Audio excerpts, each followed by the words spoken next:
మందిరం ఓపెన్ అవ్వబోతుంది అయోధ్యలో ఈ 22nd జనవరి 22nd. చాలామందికి ఒక్కసారైనా అయోధ్యకి వెళ్ళొస్తే బాగుండే అనుకుంటారు, చాలామందికి ఆ కోరిక తీరదు. కానీ ఇప్పుడు జరుగుతున్న ఈ ప్రత్యక్షంగా చూడాలి, ఈ రామ మందిరం ఓపెనింగ్ ఏదైతే ఉందో అది ప్రత్యక్షంగా చూడాలని చాలామందికి ఉంటుంది. ఆ ప్రత్యక్షంగా చూపించే డిపార్ట్మెంట్ ఏదైతే ఉందో వారి దగ్గర ఇప్పుడు మనం ఉన్నాం. రవి గారి వాళ్ళంతా ఉన్నారు, ఆయన అడిగి పూర్తి డీటెయిల్స్ తెలుసుకుందాం. జై శ్రీరామ్. జై శ్రీరామ్ అండి, ఎలా ఉన్నారు? బాగున్నారు. మీరు ఎక్కడి నుండి? నేను హైదరాబాద్ నుంచి. సో నేను చెప్పినట్టు చాలా మందికి అయోధ్యకి ఒక్కసారైనా రావాలి అనుకుంటారు, కానీ ఈ గుడి ఏదైతే ఓపెనింగ్ ఉందో ఎన్నో సంవత్సరాలుగా ఎదురు చూస్తున్న రామ మందిరం ఇది.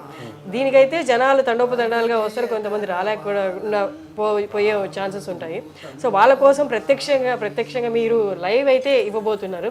ఒక్కసారి ఆ రోజు ఎలా ఉండబోతుంది, లైవ్ ఎక్కడ చూడొచ్చు జనాలు, ఒక దాని గురించి అప్డేట్స్. ఆ రోజు లైవ్ లోపల గుడి లోపల అయ్యే ప్రోగ్రామ్ అంతా live Doordarshan ANI main feed ఉంటుందండి. అక్కడ నుంచి తీసుకొని మేము ట్రస్ట్ మా యూట్యూబ్లో కూడా లైవ్ పెడతాము. అది కాకుండా మీకు యూట్యూబ్ ఛానల్ నేమ్ శ్రీరామ్ జన్మభూమి తీర్థక్షేత్ర, ఇది trust name. So YouTube name కూడా అదే దాంతో ఉంది. అది కాకుండా మీకు టెంపుల్ లోపల కాకుండా బయట అయోధ్యలో ఎలా ఉంది, అసలు అట్మాస్ఫియర్ ఎట్లా ఉంది, ఇక్కడ ఆ జోష్ ఎలా ఉంది బయట అనేది కూడా మా యూట్యూబ్లో వస్తూ ఉంటుంది. మీకు ఏఎన్ఐ దూరదర్శన్లో ఓన్లీ లోపలదే ఉంటుంది, మాత్రం బయటది కూడా బయట కవరేజ్ కూడా ఇస్తారు. బట్ ఎన్ని లక్షల మందిని ఎక్స్పెక్ట్ చేస్తున్నారు ఆ రోజు జనం? ఆ రోజు మేమైతే కనీసం ఒక 5 లక్షల మంది ఉంటారు అని అనుకుంటాం బయట నుంచి.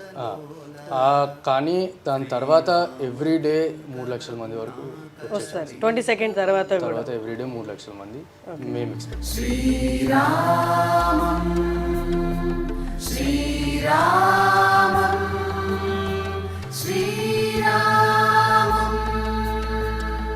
బట్ ఈ సిటీ మొత్తాన్ని కూడా, క్రౌడ్ని మొత్తాన్ని కూడా జనాలు దేవుణ్ణి దర్శించుకోవడానికి, రాముడిని దర్శించుకోవడానికి వస్తున్న వాళ్ళని చూపించాలి, అంతమందిని చూపించాలి అంటే ఊరు మొత్తం కూడా కెమెరాస్ పెట్టాల్సిన సిచ్యువేషన్ అయితే కనిపిస్తుంది కదా. ఎన్ని కెమెరాస్ ప్లాన్ చేస్తున్నారు? ఇప్పుడు మా team, social media team, content ఎవరైతే తీసుకొని వస్తారో, వీడియో యాక్చువల్లీ గ్రౌండ్లో వెళ్ళి షూట్ చేసేవాళ్ళు, మాకు మెయిన్ స్పాట్స్ ఉన్నాయి అయోధ్యలో. మెయిన్ ముఖ్యమైన కొన్ని ప్రదేశాలు ఉన్నాయి, అక్కడ ఉంటారు. అక్కడ ఎట్లా ఉంది ఏంటి మహోత్సవం అంటే ఆ జోష్ ఎట్లా ఉంది.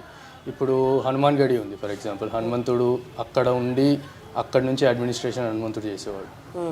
సో అది ఇప్పుడు గుడి అయ్యింది. సో అక్కడ చాలా పెద్దగా అవ్వబోతుంది. సో అక్కడ ఉంటారు. ఇంకా కనక్ భవన్, ఇట్లాంటి కొన్ని ముఖ్యమైన ప్లేసెస్ ఉన్నాయన్నమాట. అక్కడ పెద్ద పెద్ద స్క్రీన్స్ కూడా పెడతారు. ఇంకా అది కాకుండా వచ్చే విజిటర్స్ కోసం ఎవరైతే విఐపీస్ వీళ్ళు వస్తున్నారో, ఇన్వైటీస్ వస్తున్నారో, వాళ్ళు ఖచ్చితంగా ఫ్యామిలీతో పాటు వస్తారు. లోపలికి మాత్రం వాళ్ళు ఒక్కళ్ళే అలౌడ్, కానీ ఇక్కడ రావడం ఫ్యామిలీతో వస్తారు. ఎందుకంటే గుడికి ఎవరైనా ఫ్యామిలీ లేకుండా రావాలని అనుకోరు. సో వాళ్ళ కోసం పెద్ద రూమ్ పెట్టి, పెద్ద స్క్రీన్ పెట్టి అవి చేస్తున్నాం. సో అక్కడ ఉండడము, సో ఇట్లా మొత్తం అయోధ్య మొత్తంని కవర్ చేసేలాగా చేస్తున్నాం. లోపల ఈవెంట్ మాకు ఫీడ్, ఎందుకంటే ప్రైమ్ మినిస్టర్ ఆఫీస్ కూడా ఇన్వాల్వ్ అయ్యి ఉంది కాబట్టి మాకు ఆబ్వియస్లీ ఫీడ్ ఇంకా వాళ్ళ నుంచే తీసుకోవాల్సి వస్తుంది. కానీ దాని తర్వాత 22nd తర్వాత లోపల నుంచి ఫీడ్ కూడా యూట్యూబ్లో లైవ్ వస్తుంది. ఓకే, గుడి ప్రారంభం అంటేనే ఆ గుడితో పాటు చాలా హైలైట్స్ ఈ ఊర్లో కూడా, అయోధ్యలో కూడా హైలైట్స్ అయితే పెట్టడం జరుగుతుంది. ఏవే హైలైట్స్ ఉండబోతున్నాయి, దాన్ని ఎలా కవర్ చేస్తున్నారు, అవి కూడా లైవ్ వస్తాయా?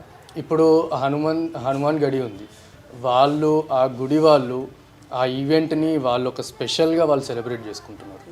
అక్కడ ఆ ఏరియా అంటే ఆ గుడి దగ్గర చాలా పెద్ద ఎత్తున ఏర్పాట్లు చేసి వాళ్ళు ఒక యూనిక్ వేలో వాళ్ళు సెలబ్రేట్ చేస్తున్నారు దాన్ని.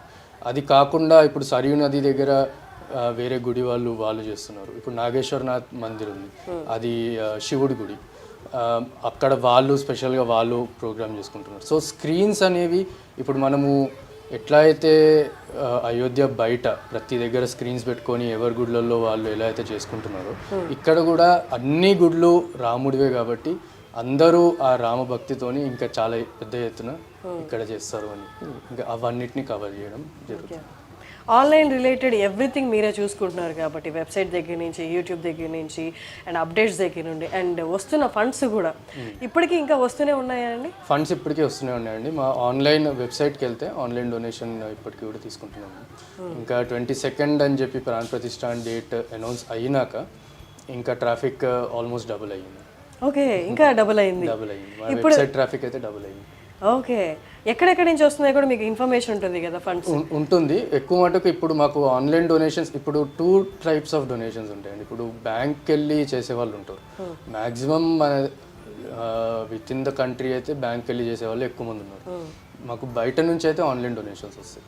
సో మాకు ఆన్లైన్ అయితే మాకు డేటా ఉంటుంది, కానీ ఆ బ్యాంక్ డేటా అదంతా మా దగ్గర ఇప్పుడు లేదు ప్రస్తుతం. ఓకే, ఆన్లైన్ నుంచి మనకి ఆన్లైన్ నుంచి మ్యాక్సిమం యుఎస్, యూకే, ఇంకా దుబాయ్ నుంచి మ్యాక్సిమం వస్తుంది. ఓకే, ఇప్పుడు దాకా ఎంత కలెక్ట్ అయిందో అది చెప్పగలరా? ఫిగర్ చెప్పొచ్చు అంటే స్టార్టింగ్ ఫిగర్ ఎగ్జాక్ట్గా ట్రస్ట్ రిలీజ్ చేయలేదు, చేయదలుచుకోలేదు కూడా.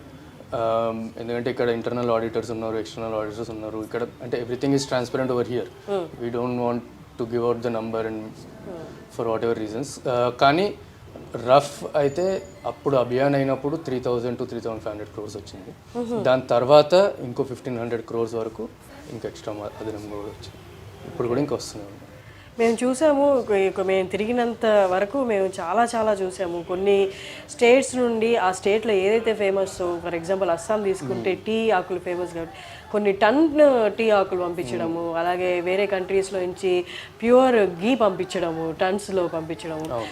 అలాగే ఇంకేదైనా మిమ్మల్ని అబ్బురపరిచేలాగా, ఇంత భక్తి ఉందా జనాల్లో అనిపించేలాగా? కంబోడియా నుంచి పసుపు వచ్చిందండి, చాలా ప్యూర్ పసుపు. మేము ఇక్కడ నుంచి ఆ పసుపు అక్కడ అంత దూరంలో ఉన్నా కూడా స్మెల్ అక్కడ నుంచి ఇక్కడ వరకు స్మెల్, సుగంధం అనేది వస్తుంది. సో కంబోడియా నుంచి. థాయిలాండ్లో ఒక అయోధ్య ఉంది, అంటే ఇక్కడ అయోధ్య పైన అప్పుడు వాళ్ళ రాజులు పెట్టుకున్నారు అయోధ్య అని పేరు.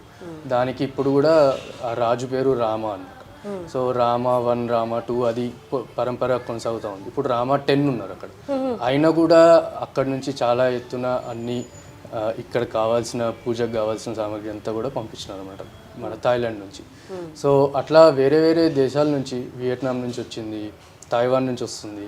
సో చాలా నేపాల్ నుంచి అయితే మొత్తం వాళ్ళందరూ జనక్పూరి నుంచి సీతామాత ప్రదేశం నుంచి మేయర్తో పాటు మొత్తం అందరు వచ్చినారు. అవన్నీ తీసుకొని వచ్చినారు. ఇంకా అది కాకుండా వేరే వేరే నదుల నుంచి నీళ్లు పంపిస్తున్నారు, జలం పంపిస్తున్నారు అభిషేకంకి వాడడానికి. సో అన్ని నదుల నుంచి, వరల్డ్ వైడ్ నదుల నుంచి మనకి వస్తున్నాయి అన్నమాట. సో అవన్నిటితోని రాముడికి ఆ రోజు అభిషేకం చేస్తారు. ఎన్ని గంటలకు స్టార్ట్ అవబోతుంది? 22nd ఎన్ని గంటలు ఉండబోతుంది? 22nd 10 గంటలకి స్టార్ట్ అవుతుంది. ఉండడము సాయంత్రం 4-5 వరకు ఉంటుంది. అక్కడ లోపల 6కి అయిపోతుంది మొత్తం, కానీ ప్రసారం మాత్రం 4కి అట్లా క్లోజ్ అవుతుంది.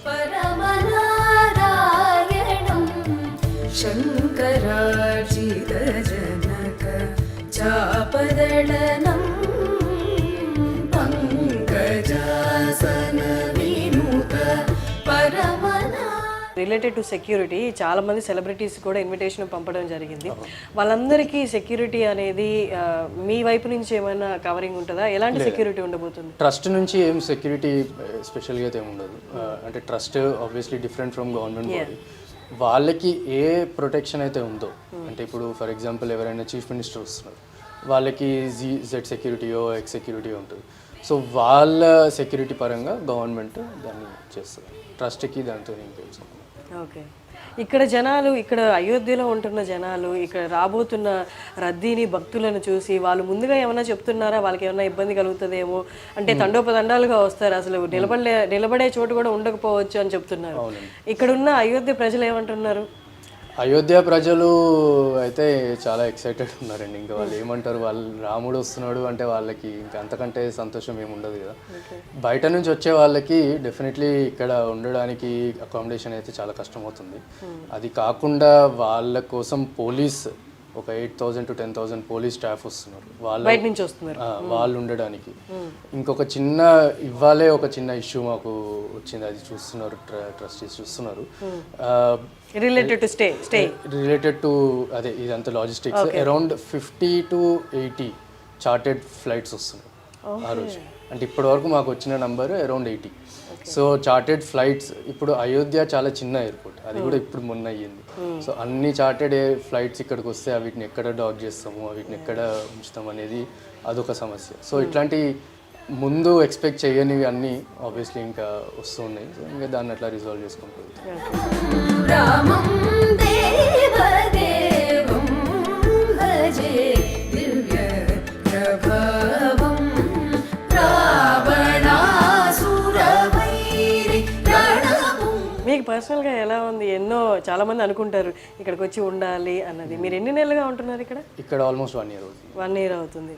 పర్సనల్గా చాలా సాటిస్ఫైయింగ్ ఉంటుందండి. అంటే ఎవ్రీ చిన్న ఇప్పుడు ఫర్ ఎగ్జాంపుల్ ఇన్విటేషన్స్ అందరికి వెళ్ళినాయి, మీకు ఆన్లైన్లో చూస్తుంటారు ఇన్విటేషన్ అవన్నీ. అదంతా డిజైన్ ఇక్కడ అయ్యింది. అదంతా డిజైన్ మేము ఉండి మా టీమ్ మేమందరం ఇన్వాల్వ్ అయ్యి చేసింది. ఇప్పుడు ఏదైతే ఇన్విటేషన్ మనకు కనిపిస్తుందో అది డిజైన్ చేసింది అంతా ఇక్కడ అయ్యింది. ఓకే. సో ఇదే కంపెనీ అంటే మీరు కీ రోలా అందులో డిజైన్? ఆబ్వియస్లీ ఇప్పుడు మా గ్రాఫిక్ డిజైనర్ ఉన్నాడు. గ్రాఫిక్ డిజైనర్ ఆబ్వియస్లీ వాళ్ళని లీడ్ చేసేది నేను కాబట్టి. సో ఆన్లైన్లో ఆ ఫొటోస్ ట్విట్టర్లో కానీ ఇన్స్టాగ్రామ్ ఫొటోస్ పెట్టినప్పుడు వాళ్ళందరూ ఎంతో గొప్పగా దాని గురించి చెప్పి మాకు ఇట్లా ఇన్విటేషన్ వచ్చిందని చెప్పి వాళ్ళు ఎంత గొప్పగా ఫీల్ అవుతున్నారో దాని వెనకాల ఉన్నది మనము అని చెప్పి అదొక వేరే సాటిస్ఫాక్షన్, ఇంకా అది వేరే. సో ఇక్కడ ఏ చిన్నది చేసినా అది గ్రౌండ్లో అది రిఫ్లెక్ట్ అవుతుంది. సో ఆ సాటిస్ఫాక్షన్ అనేది చాలా చాలా గొప్ప సాటిస్ఫాక్షన్. థ్యాంక్స్ అలాట్ రవి గారు. నమస్కారం. జై శ్రీ. రవికుల సుధ